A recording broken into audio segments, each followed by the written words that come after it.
Salut à tous les amis, c'est le Général Guy, j'espère que vous allez bien. On se retrouve pour une nouvelle decklist. Alors là du coup, je vais vous en faire deux d'affilée.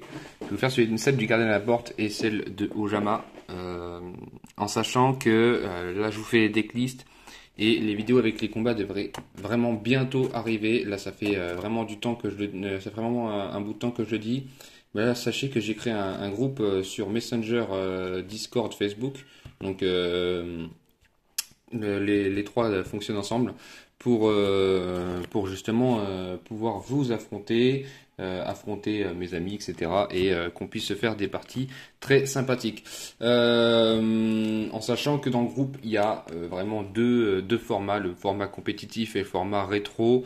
Et je vais certainement ajouter aussi le format speed duel. Donc voilà, le format rétro, c'est avec ma banlist personnelle. C'est pour ça qu'il y a des cartes qui sont normalement bannies que vous allez voir dans mes decklists.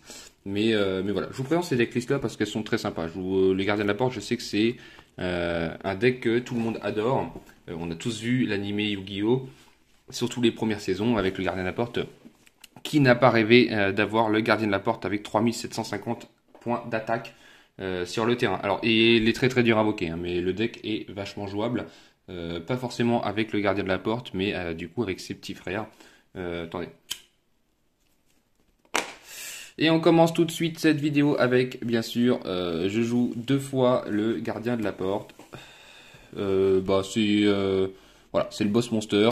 J'hésite à le mettre qu'en x1, puisque je peux aller le chercher grâce à sarcophage doré. Donc, j'ai pas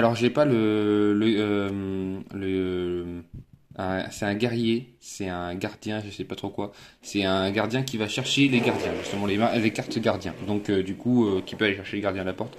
Je ne l'ai pas celle-là.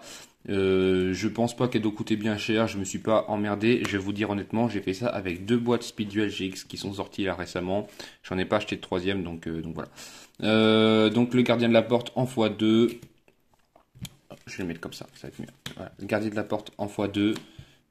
Peut-être à jouer en x1, c'est à vous de voir. Moi, je pense qu'en x1, ça sera largement suffisant.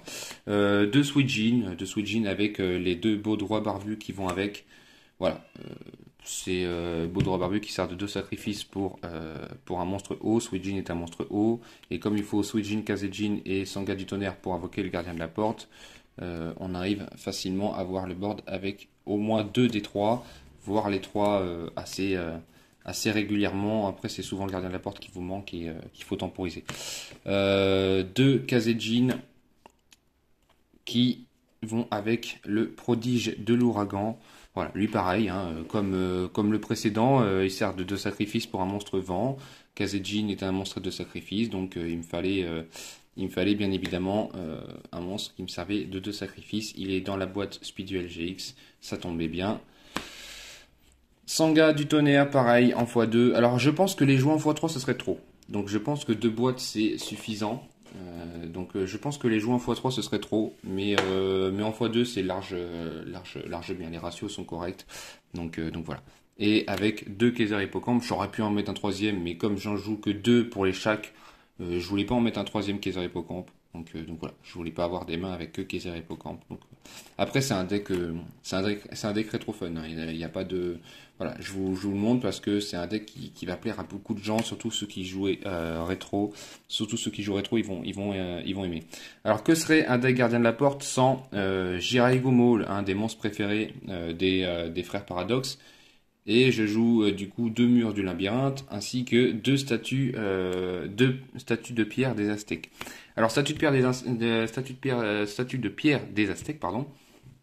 Elle est très intéressante. Pourquoi? Parce que les dommages que votre adversaire reçoit avec cette carte sont doublés. C'est-à-dire que s'il va attaquer avec un monstre à 1500, plutôt que de se recevoir 500 de dommages, il va se recevoir 1000, etc., etc. Donc voilà. Mur du labyrinthe, c'est un monstre à un sacrifice qui a 3000 de défense, donc on va pas chipoter quand même. Après en x2, moi j'aurais peut-être mis en x1 avec 3 Jiraiya si j'aurais eu 3 Jiraiya, mais là c'était pas le cas, donc voilà. Et puis Jiraiya, un monstre très intéressant qui, quand il attaque, c'est un monstre assez marrant. Alors il a 2200 d'attaque, c'est un monstre qui n'a pas de sacrifice. Par contre, quand vous attaquez, vous devez lancer à pile ou face, et si vous perdez la moitié de vos points de vie. Donc c'est un peu risqué et c'est assez marrant. Ça fait des parties assez marrantes. J'ai fait avec ma chérie là récemment. C'est très très drôle, hein. J'ai testé mes decks avec ma chérie, c'était très très drôle. Donc voilà. Alors là, pareil, elle est dans la boîte Speedduel aussi. Moi, j'en avais une troisième, donc je me suis permis de mettre une troisième poupée de sacrifice. Alors, poupée de sacrifice, ça fait quoi? Quand vous allez invoquer normalement un monstre. Et avec l'effet de poupée sacrifice, vous allez pouvoir sacrifier un monstre sur votre terrain pour pouvoir invoquer un monstre de niveau 7, qui est invocable ou posable normalement. Donc du coup, les trois petits, là, Suijin, Kazejin et Sangha du Tonnerre. Je joue également deux bourses des âmes. Alors pareil, t'es dans la boîte Speedduel aussi, donc très très intéressant. C'est une carte de Kaiba.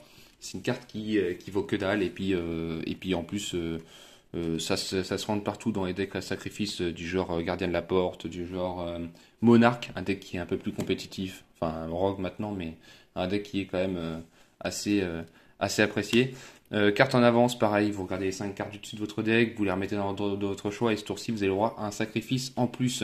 Donc voilà. Monster Reborn, enterrement prématuré et charge de l'âme qui est banni bien sûr, mais dans ce deck là on va dire que on se l'est permis parce que du coup si les trois sont au cimetière, vous avez gardien de la porte et charge de l'âme en main, et ben vous allez faire charge de l'âme, vous allez payer 3000 points de vie, vous allez invoquer les trois du cimetière et pouvoir les sacrifier pour gardien de la porte. Enterrement prématuré, bien évidemment c'est parce que du coup c'est une carte rétro et puis elle est très appréciée. Et Monster Reborn, bien évidemment, qui va dans tous les decks rétro, ça c'est évident. Sarcophage doré, pareil, sarcophage doré qui va pouvoir nous permettre de tutoriser le gardien de la porte en attendant 2 tours, 2 stand-by phase. Donc voilà, vous récupérez au bout de 2 stand-by phase et puis ça vous permet d'aller chercher la carte que vous voulez. Donc voilà. Regeki, pareil, bon bah c'est un deck assez pas faible mais on va dire sensible, voilà. On va dire qu'il est assez sensible. Donc je me suis permis de mettre un Regeki dedans. Euh, Après Trou Noir, ça aurait très bien pu le faire, mais le problème c'est que Trou Noir, ça aurait été un petit peu suicidaire.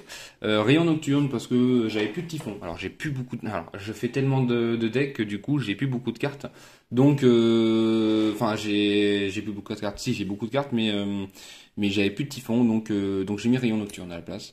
Très très bien, hein. Ciblez une carte magie piège posée contrôlée par votre adversaire, détruisez la cible.